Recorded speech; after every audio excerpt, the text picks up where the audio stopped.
اللہ کی اس رحمت کا صحیح علم ہو جائے جو اللہ کے پاس ہے تو اس کی جنت سے کوئی نا امید نہ ہو۔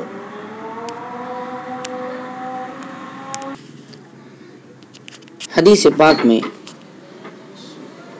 اللہ کے عذاب کے حشر سامانی کا بھی بیان ہے تاکہ انسان اس سے بچنے کی سعی کرے اور اس کی وسعت و رحمت کا بھی، تاکہ انسان اس کی مغفرت و رضامندی کی امید بھی رکھے۔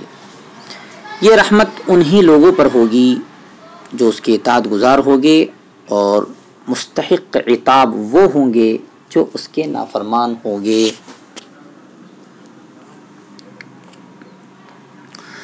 وعن ابن مسعود رضی اللہ تعالی عنہ قال قال رسول اللہ صلی اللہ علیہ وسلم الجنة اقرب الى احدكم من شراك نعله والنار مثل ذلك والنار مثل ذلك۔ والنار مثل نہیں پڑھیں گے آپ، مثل ذلك پڑھیں گے۔ حضرت ابن مسعود رضی اللہ تعالیٰ عنہ سے روایت ہے، رسول اللہ صلی اللہ علیہ وسلم نے فرمایا جنت تمہارے ایک شخص کے اس کے جوتے کے تسمے سے بھی زیادہ قریب ہے، اور جہنم بھی اسی طرح قریب ہے۔ مطلب یہ ہے کہ نیکی کا راستہ اپنانے والے کے لیے جنت قریب اور اس کا حصول سہل ہے، اور اسی طرح جو بدی کا راستہ اختیار کرے گا اس کے لیے جہنم قریب ہے۔ اس میں نیکی کی ترغیب یعنی شوق دلایا گیا ہے، اور بدی سے ترہیب یعنی ڈرایا گیا ہے۔ باب فضل البکاء من خشیت اللہ تعالی و شوقا الیہ، اللہ تعالیٰ کے خوف اور اس کی ملاقات کے شوق میں رونے کی فضیلت۔ اعوذ باللہ من الشیطان الرجیم، بسم اللہ الرحمن الرحیم۔ قال اللہ تعالی وَيَخِرُّونَ لِلْأَذْقَانِ يَبْكُونَ وَيَزِيدُهُمْ خُشُوعًا، اللہ تعالیٰ نے فرمایا اور وہ روتے ہوئے ٹھوڑیوں کے بل گر پڑتے ہیں، اور یہ قرآن انہیں خشوع میں اور بڑھا دیتا ہے۔ وقال تعالی افمن هذا الحديث تعجبون وتضحكون ولا تبكون، اور اللہ تعالیٰ نے فرمایا کیا تم اس قرآن سے تعجب کرتے ہو اور ہنستے ہو، روتے نہیں۔ فائدہ آیات، ان میں اہل ایمان کے رونے کا اور کافروں کا اس کے برعکس ہنسنے کا ذکر ہے، جس سے معلوم ہوا کہ اہل ایمان کا وصف اللہ کے خوف اور اس کے شوق اور اس کے یعنی اللہ تعالیٰ کی ملاقات کے شوق میں رونا ہے، اس کے شوق ملاقات میں رونا ہے، یعنی اللہ تعالیٰ کی ملاقات کے شوق میں رونا ہے۔ اور کافر اس وصف سے محروم ہوتے ہیں، بلکہ وہ قرآن سن کر ہنستے اور استہزاء کرتے ہیں۔ وعن ابن مسعود رضی اللہ تعالی عنہ قال قال لی النبی صلی اللہ علیہ وسلم اقرأ علی القرآن، حضرت ابن مسعود رضی اللہ تعالیٰ عنہ سے روایت ہے کہ مجھے رسول اللہ صلی اللہ علیہ وسلم نے فرمایا مجھے قرآن پڑھ کر سناؤ۔ قلت یا رسول اللہ، میں نے کہا اللہ کے رسول صلی اللہ علیہ وسلم اقرأ علی وعلیک انزل، کیا میں آپ کو قرآن پڑھ کر سناؤں جبکہ قرآن آپ پر اترا ہے؟ قال، آپ صلی اللہ علیہ وسلم نے فرمایا انی احب ان اسمعہ من غیری، میں اپنے علاوہ دوسرے سے سننا پسند کرتا ہوں۔ فقرأت علیہ سورۃ النساء، چنانچہ میں نے آپ کے سامنے سورہ نساء پڑھی، حتی جئت الی ہذہ الآیۃ فکیف اذا جئنا من کل امۃ بشہید وجئنا بک علی ہؤلاء شہیدا، یہاں تک کہ جب میں اس آیت پر پہنچا فکیف اذا جئنا، ترجمہ اس وقت کیا حال ہوگا جب ہم ہر امت میں سے ایک گواہ لائیں گے اور آپ کو ان سب پر گواہ بنائیں گے۔ قال، تو آپ صلی اللہ علیہ وسلم نے فرمایا حسبک الآن، بس اب کافی ہے۔ فالتفت الیہ، میں آپ کی طرف متوجہ ہوا، فاذا عیناہ تذرفان، تو دیکھا کہ آپ کی آنکھوں سے آنسو جاری ہیں۔ حدیث پاک میں دوسروں سے قرآن کریم سننے کا استحباب معلوم ہو رہا ہے تاکہ انسان قرآن کریم میں مزید غور و فکر کر سکے۔ نیز قرآن کریم سن کر رونے کی ترغیب ہے، اور یہ رقت اسی صورت میں پیدا ہوتی ہے جب کہ قرآن کریم کو انہماک سے سمجھ کر پڑھا یا سنا جائے۔ یہ کیفیت جس قدر زیادہ ہوگی قرآن کریم سننے کا، اسی قدر لطف زیادہ آئے گا۔ وصلی اللہ تعالی علی خیر خلقہ سیدنا محمد وآلہ وصحبہ اجمعین برحمتک یا ارحم الراحمین۔